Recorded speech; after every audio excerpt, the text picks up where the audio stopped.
takes it back, and here we go, the Bulls. And he lands a even a no-footer. That's a heel kick. I think he wanted to go heel kicker on that Bull.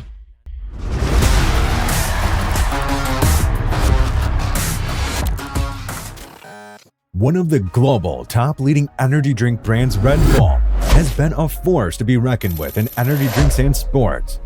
With a market share of 43%, it stood as the most popular energy drink brand as of 2020, and the third most valuable soft drink brand behind Coca-Cola and Pepsi, selling over 11.5 billion cans in 2022, and over 100 billion cans of Red Bull being sold worldwide since its launch in 1987. Aside from their drinks brand, they run 2 Formula One teams, 5 professional football teams, and 1 hockey team. That's a great deal for a company. But how did Red Bull make it to this astonishing level of accomplishment in business? Let us journey through the remarkable trajectory of Red Bull, from its humble origins as a functional energy drink to its unprecedented evolution into a global sporting icon. The story of Red Bull's inception is a tale of serendipity and innovation that laid the foundation for its eventual meteoric rise. In 1982, Dietrich Mateschitz, an Austrian marketing executive, while working for German manufacturer Blendex, Dietrich Mateschitz traveled to Thailand and stumbled upon a Thai energy drink known as Krating Dang, which he said cured his jet lag. This local elixir, created by the pharmacist Chaleo Uvidya in Thailand, was formulated to provide workers and truck drivers with an energy boost during long shifts. Recognizing the potential of this novel concept in 1984, Mateschitz partnered with Chaleo to adopt and rebrand the beverage for the international market. Each partner invested US $500,000 of savings to fund the company. Uvidya and Mateschitz each held a 49% share of the new company. They gave the remaining 2% to Uvidya's son, Chelarem, but agreed that Mateschitz would run the company. They made a few key modifications, carbonating the drink and adjusting its flavor to suit Western palates. This revamped formula, dubbed Red Bull Energy Drink, combined caffeine, taurine, and B vitamins, promising a revitalizing and invigorating effect. When branding their new product, Mateschitz referenced Krating Dang's name. In Thai, Dang means red, and Krating means a guar, that is a large species of wild bovine native to the Indian subcontinent. The two terms basically meaning Red Bull in English. Now let's talk about their early stage in business. The launch of Red Bull in 1987 marked a pivotal moment in the beverage industry. Matteschitz's background in marketing played a crucial role in shaping the brand's identity. Drawing inspiration from the Thai product's logo, a pair of charging bulls, he crafted an eye-catching blue and silver design that exuded energy and dynamism. The color scheme would become synonymous with the brand, instantly recognizable on shelves around the world. In Thailand, energy drinks are most popular with blue-collar workers. However, Red Bull repositioned the drink as a trendy, upscale drink, first introducing it at Austrian ski resorts. Pricing was a key differentiator, with Red Bull positioned as a premium drink and Krating Dang as a lower-cost item. In 1987, the company sold its first can of Red Bull in Austria and sold over 1 million cans in their first year. And soon the product expanded into Hungary, Slovenia, Germany, and the United Kingdom. In 1996, Red Bull began operation in the United States, and by then were already selling over 1 million cans every day, and has seen steady growth ever since. Red Bull's early marketing approach was equally innovative. Instead of relying on traditional advertising methods, the brand adopted a strategy that revolved around creating a lifestyle around its product. This involved targeting specific demographics such as students, athletes, and professionals seeking an energy boost. The Red Bull Gives You Wings slogan encapsulated the brand's promise of enhanced performance and vitality.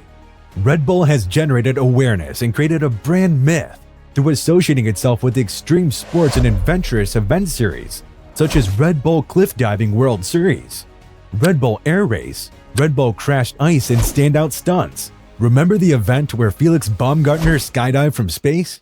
This estimated to have cost Red Bull $50 million. That's a lot of money.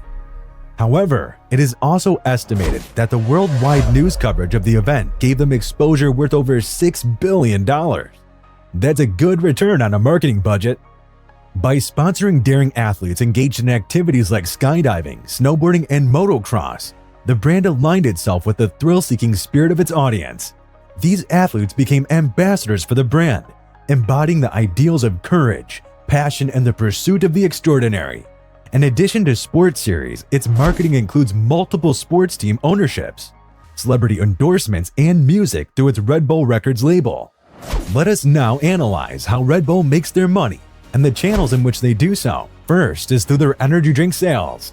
More than half of the company's revenues come from the sales of energy drinks, as sales of energy drinks account for over 90% of revenue.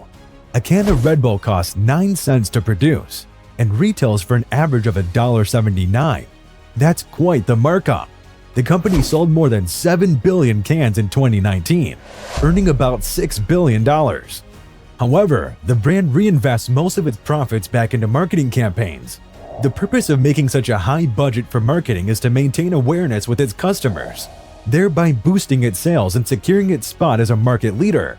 The company also realized that simply selling one product means it's at risk if people stop drinking their drinks, especially as people become more focused on healthy living and therefore do not want as many drinks full of sugar.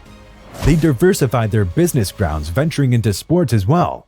Aside from selling drinks, Red Bull also owns and promotes numerous sports teams like Red Bull Bragantino FC in Brazil, RB Salzburg in Austria, RB Leipzig in Germany, and New York Red Bulls in the American Major League Soccer. They didn't just pay the owners of the team a marketing fee to display their name, they became the owners of the team. This is how they could name the team and stadium after their product. For example, by owning the New York Red Bulls, they not only get to display their name all over the stadium and the team's kit, but they also get all the revenue from ticket sales from the games. They also get the money from the TV rights when their games are shown on TV. This is brilliant, as usually a company would have to pay a TV company money to show their ads, whereas the TV company is paying Red Bull to display their name. It also appears to be a great investment as Major League Soccer is growing in popularity. It is estimated that they paid around $30 million to buy the team in 2006, and now it is estimated to be worth over $300 million. Red Bull also owns 2 F1 racing teams, namely Oracle Red Bull Racing and Scuderia AlphaTauri, and also EC Red Bull Salzburg, a professional ice hockey team. Red Bull uses sports ownership and sponsorship to diversify its earnings. Red Bull now has its own media company, Red Bull Media House. The company creates content for extreme sports and adventurous events, and they equally allow other companies to partner with them to display their brand or content at their events or on their TV channel. That's right, they have their own TV channel. The channel is free, so there's no subscription money from that, because they want as many people to watch it so they can make money from advertising the energy drink and other companies. The brand also owns a YouTube channel with over 10 million subscribers. According to research, it earns about $3,000 to $7,000 on every video it releases on YouTube. Red Bull also sells merch of extreme sports athletes they support, such as apparel, backpacks, bags, and other products with their company logo prominently featured, although this might account for just a tiny bit of their revenue. Whilst the sales of the energy drink still account for a vast majority of the revenue Red Bull makes, over time, this is expected to change as the sports ownership and media revenue continues to expand. In the grand tapestry of modern business, Red Bull stands out as a trailblazer. Its evolution from an energy drink to a global sporting icon is a testament to innovative thinking, daring marketing strategies, and a steadfast commitment to pushing boundaries. Red Bull has redefined what it means to be a brand, transcending mere products to embody a lifestyle of adventure, courage, and boundless possibilities. As we look back on Red Bull's journey, we are reminded that with vision, determination, and a touch of audacity, the sky is not the limit, it's just the beginning.